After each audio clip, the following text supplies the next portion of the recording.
Well, Trial of the Chicago 7 is nominated for several Academy Awards, including Best Picture. Matt Perrin shares his thoughts on the film in your Monday Movie Musings. Welcome to another Monday. Well, we're only a couple of days from our Oscar reviews that will lead up to the big awards show on April 25th. I decided today to do a quick preview looking at one of our nominees. This is another film that points out corruption taking place in the 1960s, and it actually overlaps in time, place, and characters with another one of our Best Picture nominees. But for now, let's keep our focus on this one, and without any further ado, let's take a look at the Trial of the Chicago 7.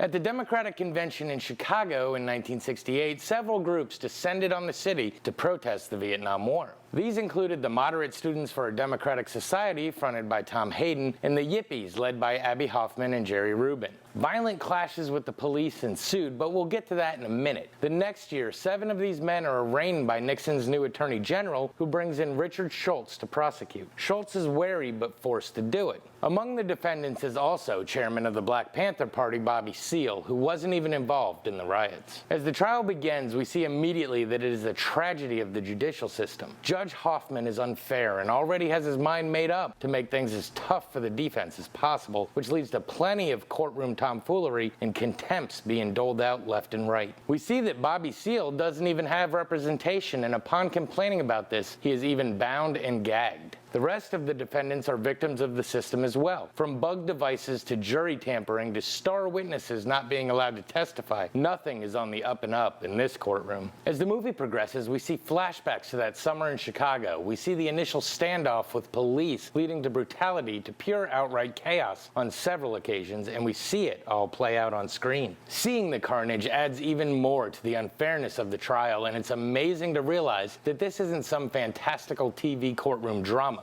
This all happened in real life, and we get to see the low point of the American justice system. Maybe you know the story or maybe you don't, but either way, it's fascinating to see it play out on screen. So, what to say about this one? Well, just another big wow.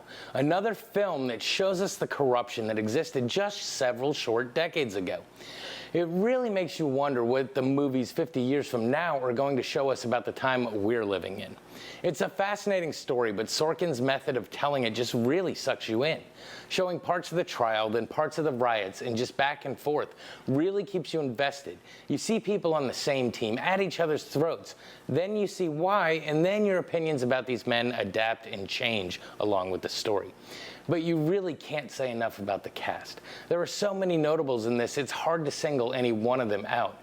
But you can tell that they were committed to telling this story and doing justice to the injustice of the time. So much so, in fact, that Sacha Baron Cohen halted production on his Borat sequel just to be able to do the movie. And pretty good decision, since it netted him a Best Supporting Actor nomination. But I don't want to go too much into the awards. We'll talk about that when we revisit this one next week. But as for now, do yourself a favor and watch this. We need to keep our country's past mistakes out in the light so we don't repeat them. And trust me, this one sucks you in from the beginning and holds your attention the whole way through. This has been your Monday Movie Musing. Back to you.